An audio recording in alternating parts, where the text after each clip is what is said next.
Pam was 32 years old, but if you asked her, she'd say it felt like she'd lived 3 lives already. By day, she was a software engineer at a major tech company in Chicago. Deadlines, product launches, code reviews, she handled them all with precision. But outside those glass-walled offices, her life was quieter. No Bali vacations, no spontaneous shopping sprees, no $200 dinners at trendy rooftop bars. While her coworkers chased experiences, Pam chased a dream one she'd nurtured in silence for years. A home. Not just 4 walls and a roof. Not just somewhere to sleep at night. Pam wanted a place where no one could reach her. A place where her choices, her life, and her peace were entirely her own. She remembered all the years living in cramped studio apartments where the walls were thin and privacy was a luxury she couldn't afford. She remembered hearing footsteps above her ceiling, arguments in the hallway, laughter from neighbors she barely knew. Always surrounded by people, yet never truly having space of her own. Sometimes she'd lie awake at night staring at the water-stained ceiling, whispering to herself, "One day I'll have a place where no one tells me what I can or can't do. One day I'll breathe and know I'm finally free." That one day came slowly, painfully. Pam cut out everything unnecessary. The morning coffee runs gone, weekend trips skipped, new clothes only when absolutely needed. Friends called her boring. Her sister Olivia, the golden child, called her cheap. Her parents didn't understand either. Why not live a little, her mother would say, sipping wine on their suburban patio. But Pam didn't want to live a little. Pam wanted to build a life where she didn't have to ask anyone for anything ever again. And now, after nearly a decade of saving, of sacrificing, of watching others sprint ahead while she took slow, steady steps, she held the keys in her hand. The cold metal dug into her palm as she stood outside the charming 2-story house, her breath catching in her throat. The oak tree in the front yard swayed gently in the Chicago wind, almost as if it was welcoming her home. She turned the key. The door creaked open, and for the first time in her adult life, Pam stepped into a space that was entirely, completely hers. Hardwood floors stretched out beneath her feet. Sunlight poured through wide windows, and a quiet reading nook waited under the staircase as though it had been built for her. Pam stood there, heart pounding, eyes stinging, whispering to herself, "This is mine, finally mine." It wasn't just about the house. It was about everything she'd endured to get here, the sacrifices, the dismissals, the years of feeling like she was always second best in her family's eyes. Standing in her new living room, surrounded by echoes of possibility, Pam smiled through tears. This wasn't just a house, it was freedom. Little did she know freedom always comes with a price. Pam didn't tell her parents about the house, not a word. The decision wasn't impulsive. It was deliberate and in her heart necessary. Growing up, every choice Pam tried to make had been dissected, debated, and more often than not dismissed. When she earned a scholarship to MIT, her parents insisted she go to a local state school instead, saying it's better for the family. Stay close. When she fell in love with Jacob, a kind man who happened to be divorced with a child, her mother's voice cut deep. "You deserve someone cleaner." Weeks later, Pam ended it. Even her career path wasn't really hers. When Pam got an offer from a prestigious tech firm in Seattle, her parents guilted her into staying in Chicago. They said her aging grandmother needed her nearby.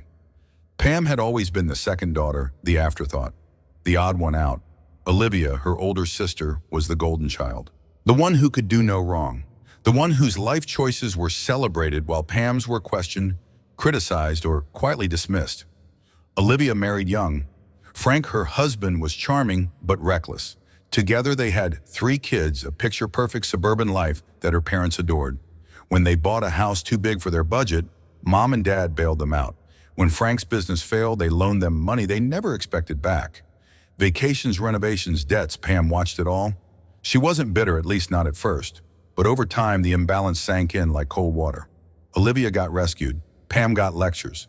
That's why when Pam signed the papers for her dream home, she didn't call her parents. No congratulations. No unsolicited opinions about neighborhoods or paint colors. No gentle manipulation disguised as parental concern. For the first time in her life, Pam wanted something to be hers alone. She imagined unlocking her front door each evening, sitting cross-legged on her living room floor, surrounded by silence, no comparisons, no judgments, no expectations, pressing in like walls too close to breathe. Freedom. And yet deep down there was a weight she couldn't name. Pam didn't know it yet, but keeping this secret was like striking the first match in a house soaked in gasoline. The fire hadn't started. Not yet, but it would. It was Pam's second week in the new house when she first met Eleanor. That Saturday morning, the sun was soft, the breeze light. Pam was kneeling in her tiny front yard, untangling a stubborn rose bush when she noticed a woman approaching from the house next door. She was in her 70s, slender but graceful, with silver hair pulled into a neat bun and warm, sharp eyes that had clearly seen decades of stories unfold on this quiet street. In her hands, she carried a pie, still warm, still fragrant. "You must be the new owner," she said with a gentle smile. "I'm Eleanor. Welcome to the neighborhood." Pam stood brushing soil off her knees, a little surprised by the kindness. It had been so long since someone welcomed her anywhere. They sat together on Pam's front porch, sharing slices of the blueberry pie, as Eleanor pointed out the quirks of the street which neighbors kept to themselves, which ones loved to gossip, and which shop down the corner baked the best sourdough. Pam felt a strange sense of peace, like she was finally becoming part of something bigger than herself. But then Eleanor's tone shifted just slightly. "You know," she said thoughtfully, gazing at Pam's front door. "This house has history." Pam raised an eyebrow. "History?" Eleanor nodded slowly. "This home used to belong to a lovely couple, the Millers, back in the 70s. But before them, it belonged to the Andersons. They were one of the first families to settle here." Pam froze for a second. "Anderson, her mother's maiden name." "Anderson," Pam repeated carefully, trying to keep her voice steady. Eleanor smiled faintly. "Oh yes, they were well loved around here. If I'm not mistaken," she tilted her head thoughtfully. "Your grandparents, perhaps." Pam blinked, her mind scrambling. She had no idea. Her family had never once mentioned this house. Never a word about its connection to their past. Eleanor, oblivious to Pam's racing heart, sipped her tea and continued, "I always thought it was beautiful how homes carry pieces of their owners.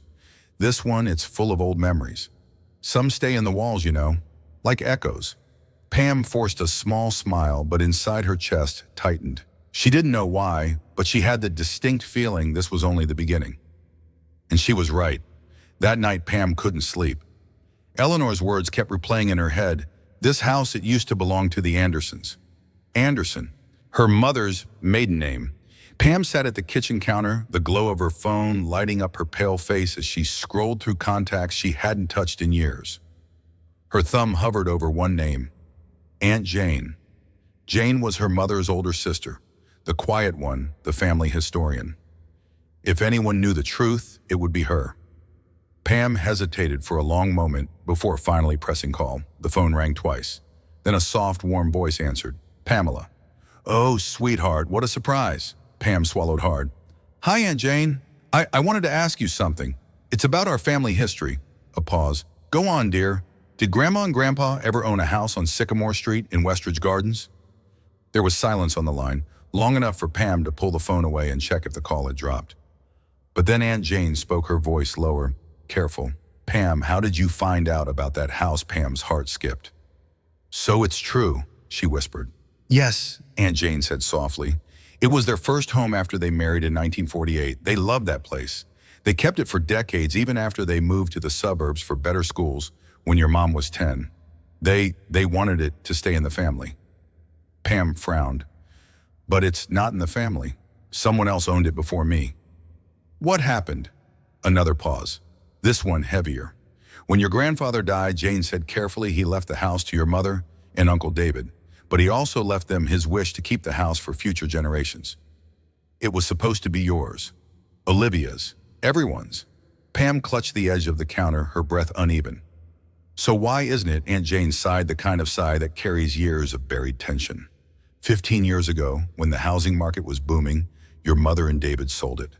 Your uncle needed money for his business, and your parents wanted to help Olivia buy her first house. They thought it was the right decision at the time." Pam closed her eyes, the words hitting like stones. They sold it to help Olivia. The irony burned. All those years of saving, of sacrificing, of believing she was finally building something for herself. And she had just bought back the very thing her family had already given away for her sister. "Grandpa would have been heartbroken," Aunt Jane added softly. "He always dreamed of keeping that house in the family." Pam whispered back almost to herself. "So did I, and I didn't even know." She ended the call with trembling hands sinking into the quiet of her kitchen, staring at the walls that suddenly felt heavier. This house wasn't just hers anymore. It carried promises.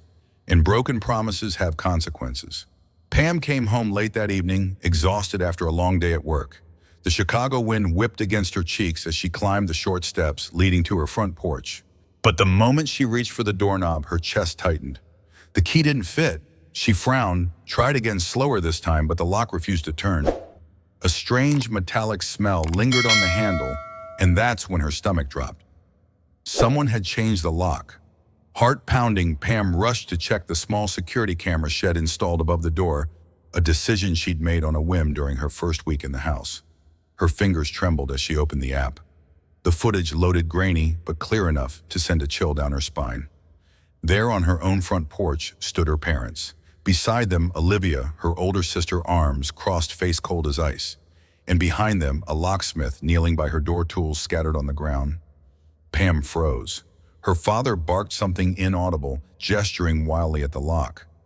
Olivia glanced at her phone, annoyed, while her mother hovered nervously, biting her nails. Minutes later, when the locksmith shook his head, clearly defeated her, Dad slammed his fist against the doorframe. Then one by one, they stormed off, leaving the porch lights swaying in their wake. Pam couldn't breathe. Her sanctuary, the one thing in her life she'd built entirely on her own, wasn't safe anymore. Worse, it was under siege by her own family. Pam sat frozen on the couch, the glow from her phone lighting up her trembling hands. She had replayed the security footage at least 5 times, but each time the same images carved deeper into her mind: her parents, Olivia the locksmith, her sanctuary, her only safe place. Under siege. Pam dialed her mother's number with a shaky thumb. The call barely rang once before a sharp, breathless voice answered. "Pamela, we need to talk." Pam inhaled slowly, forcing her voice to stay calm. "Why were you at my house? Why did you try to break in silence?" Then her father's voice thundered on the speaker, rough and unyielding. "Because this isn't just your house, Pam. It belongs to this family, to Olivia." Pam blinked. "What?" Her mother chimed in, softer but loaded with judgment. "Sweetheart, you know Olivia's situation. She and Greg have 3 kids and their condo's too small. We promised them this house years ago. It's always been meant for her." Pam felt as though the room tilted under her feet. Her knuckles whitened as she clutched the phone. "Meant for her," she whispered. "I bought this house with my money." "You didn't tell me anything." "You don't raise your voice at us," her father barked. "This is family property, Pamela. You shouldn't have bought it without talking to us first. Family property." The words crashed over her like icy water. Suddenly, pieces of the puzzle started falling into place. Eleanor's story, Aunt Jane's revelation, and now this. Her parents had already promised this house to Olivia long before Pam ever signed the deed. Pam's breath came in short, uneven bursts.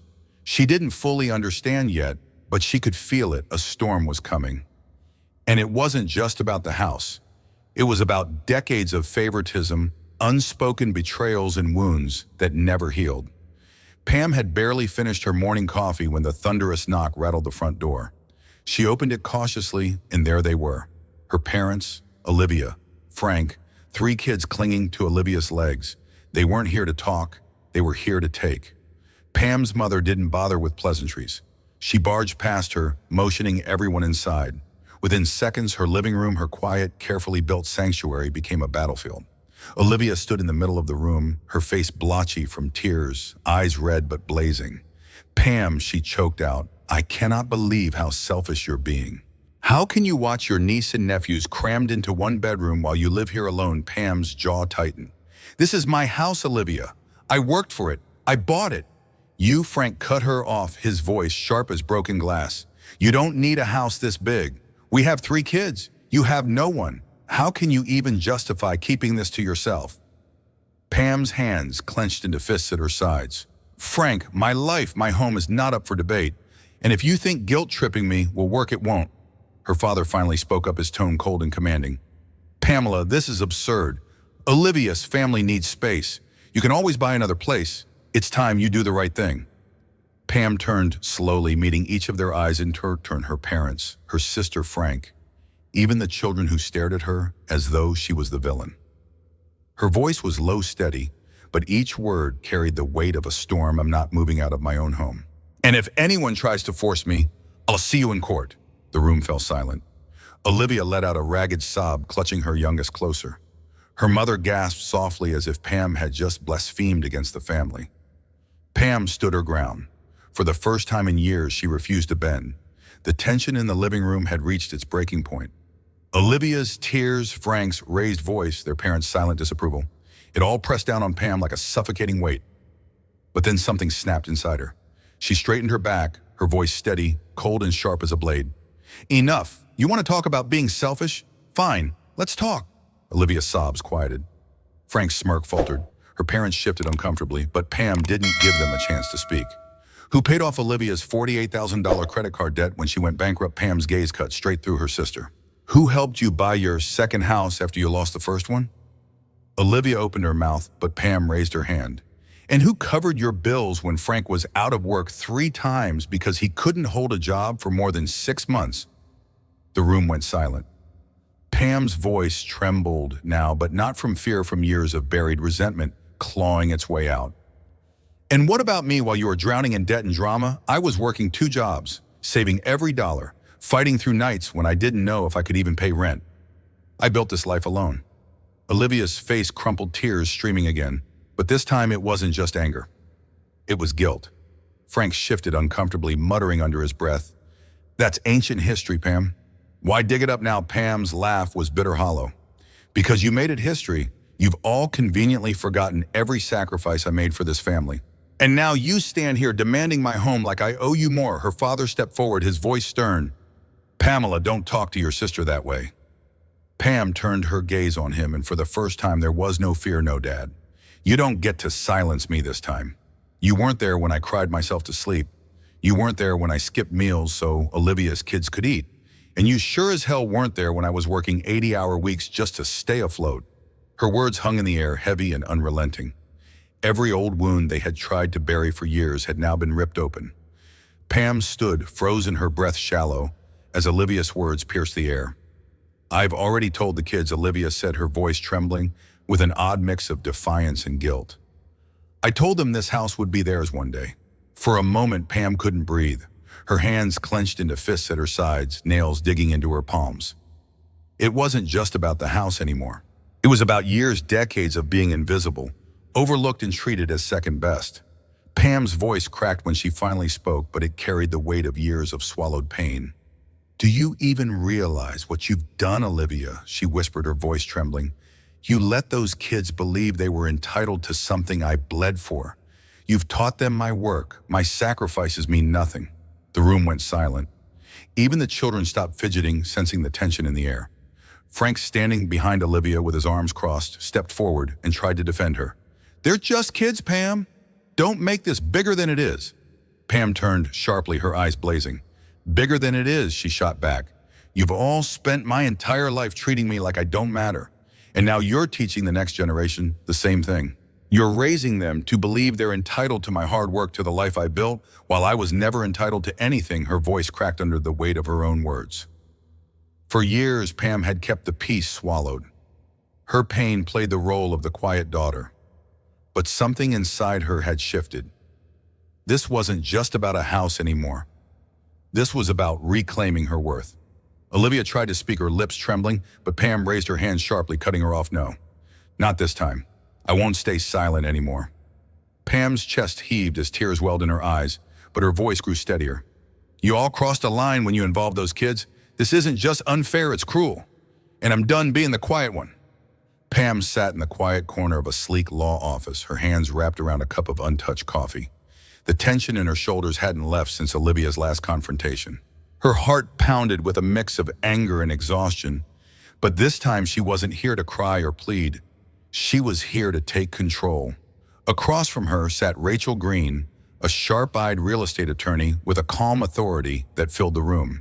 She had built her career defending homeowners from exactly this kind of manipulation. Rachel adjusted her glasses, flipped through the thick folder Pam had brought, and finally looked up. "Pam, let me make this very clear." Rachel began, firmly tapping a document with her pen. "This property is legally yours. You purchased it, you paid for every cent, and your name is the sole owner, listed on the deed." Pam exhaled slowly, feeling a weight lift slightly off her chest. But Rachel wasn't finished. "Your family," Rachel continued, her tone tightening, "has no legal right to make claims on this property. Not Olivia, not Frank, not even your parents unless you voluntarily choose to transfer ownership, which I strongly advise against. Pam blinked, letting the words sink in. Years of guilt and manipulation unraveled in that moment. But Rachel leaned forward, her voice lowering, measured, and strategic. And one more thing she said. If they've been giving out your address to brokers showing the property without your consent, or she paused, flipping to another note Pam had scribbled, if they've handed out your keys to strangers, that's a serious violation. Pam frowned, nodding. Olivia told her kids this house was theirs one day, Pam murmured bitterly. Turns out she also gave a copy of my keys to a real estate agent. Rachel's jaw tightened. Then we take action, she said decisively. I'll draft a cease and desist letter, a formal demand for them to stop harassing you and to immediately return all unauthorized copies of your keys. We'll also report the broker for violating property laws. This isn't just family drama anymore, Pam. This is about your rights. Pam's throat tightened, but this time it wasn't from despair. It was the first time in years she felt someone was standing beside her, shielding her from the storm. Rachel leaned back, her expression softening. Listen, Pam. Boundaries aren't just emotional. They're legal. You've spent too many years letting them decide where you stand. That ends now. For the first time, Pam smiled faintly. It wasn't joy, it was resolve. She had been fighting this battle alone for too long, but now she had the law on her side. Pam thought hiring Rachel the lawyer would bring her peace, but the real storm began after that. Her phone wouldn't stop buzzing. First, there were texts from her parents guilt-tripping her. How could you do this to your own family, Pam? Your sister has 3 kids. Don't you have a heart? Then came the photos of Olivia's. 3 children crying on the front porch holding little backpacks. No captions, no explanations, just silent accusations. Worse relatives Pam barely spoke to began calling one after another. Her Aunt May's voice trembled on the other end of the line. Pamela, we raised you better than this. Blood comes before property. You're breaking this family apart. Each word felt like a blade slicing through Pam's resolve, but she stayed silent. She didn't respond, didn't explain. Instead, Pam made a decision: no more emotional blackmail. She blocked their numbers, shut down her social media, and even told her boss she needed space from any unexpected calls. Then she turned her energy toward her home, the one place she could control. Pam painted walls in colors she loved, installed new locks, reinforced the gates, and upgraded the entire security system. Every nail hammered, every screw tightened felt like reclaiming a piece of her dignity. Her sanctuary was taking shape. But deep down, Pam knew this wasn't over. Because in her family's eyes, she wasn't defending her home, she was betraying them. It had been 4 long months since Pam last spoke to her parents. The silence between them was heavier than any argument they'd ever had. Then one Sunday afternoon, just as the sun dipped low, a quiet knock echoed through Pam's newly fortified door. When she opened it, her father stood there alone. No Olivia, no Frank, no guilt-tripping entourage. Just him. In his hands, he held a faded black and white photograph. The edges were frayed, the paper almost translucent with age. Pam recognized it instantly. It was 1948. Her grandparents stood proudly in front of the very same house she now owned, the same one that had become the epicenter of so much pain. Her father's voice trembled slightly as he spoke. This was taken the day your grandparents bought this place. Pam swallowed hard but said nothing. Then for the first time in months, and perhaps for the first time in her life, he looked her straight in the eye and said, Pam, you did the right thing. I am proud of you. For a moment, Pam didn't know how to breathe. Her father, who had always stood by Olivia, who had once accused her of tearing the family apart, was finally acknowledging her worth. Pam's lips parted, but no words came out. Instead, she stepped aside and let him in. They sat on the couch, staring at the photograph together, the silence now softer, almost healing. And in that fragile moment, Pam realized something. Sometimes vindication doesn't come from winning a fight. It comes from being seen. Weeks after Pam's father came by, the air around the family shifted. It wasn't sudden, but quiet, like the slow melt of winter snow. One afternoon, Pam's phone buzzed with an unexpected message. Pam, can we talk? From her mother. Pam hesitated but agreed. When her mother arrived, she didn't come storming in with accusations or tears. She looked smaller somehow. Her once sharp gaze had softened and her shoulders sagged as if years of pride and tension had finally worn her down. Sitting across from Pam at the kitchen table, she took a deep breath and said, I fought this because I thought I was protecting Olivia. I thought helping her meant keeping the family together. But maybe I didn't see how much it was hurting you. Pam's throat tightened, but she stayed quiet, letting her mother continue. This house, it's yours. And maybe I should have respected that from the start. There were no apologies, not directly, but the shift in tone was enough. For the first time, Pam felt her mother wasn't speaking as a judge or mediator, just as a mother. Meanwhile, Olivia's life was finally finding a new rhythm. With Frank taking on extra hours and a small inheritance from a distant aunt, they managed to rent a modest two-bedroom apartment on the other side of town. Pam heard from a cousin that Olivia had started hosting tiny weekend dinners there. Nothing extravagant, just homemade pasta and cheap wine. It wasn't the sprawling dream house she once demanded, but it was hers. And though they didn't speak much, Pam silently wished her sister well, because healing, she realized, didn't always come with reconciliation. It sometimes came from distance. 1 year later, the house looked nothing like the day Pam bought it. The peeling paint was gone, the creaking floors had been restored, and the ivy climbing the porch gave it a timeless charm. But more than that, it finally felt like home, not just a place she owned, but a space she had poured her soul into. To celebrate, Pam decided to host a small anniversary dinner. She invited the entire family, despite months of strained silence. Her hands trembled as she arranged fresh flowers on the table, wondering if this was a mistake. When the doorbell rang and her mother stepped in, followed by Olivia and the kids, Pam's heart pounded. At first, the air was heavy, thick, with unspoken words and lingering wounds. Even the clinking of plates seemed too loud. But then something shifted. Little Noah, Olivia's son, ran across the living room, barefoot, giggling as he explored every corner like it was a playground. Pam couldn't help but smile. She offered him a cookie, and when he grabbed it with both hands and shouted, "Thank you, Auntie Pam," the tension cracked. Conversation slowly bloomed. Laughter returned in fragments. And for the first time in years, they weren't fighting over walls and deeds, but sharing a meal inside them. Halfway through dinner, Pam's mother quietly stood, glass in hand. Her voice trembled, but her words carried weight. "Thank you, Pam, for bringing this house back to the family." Pam blinked, stunned, then nodded.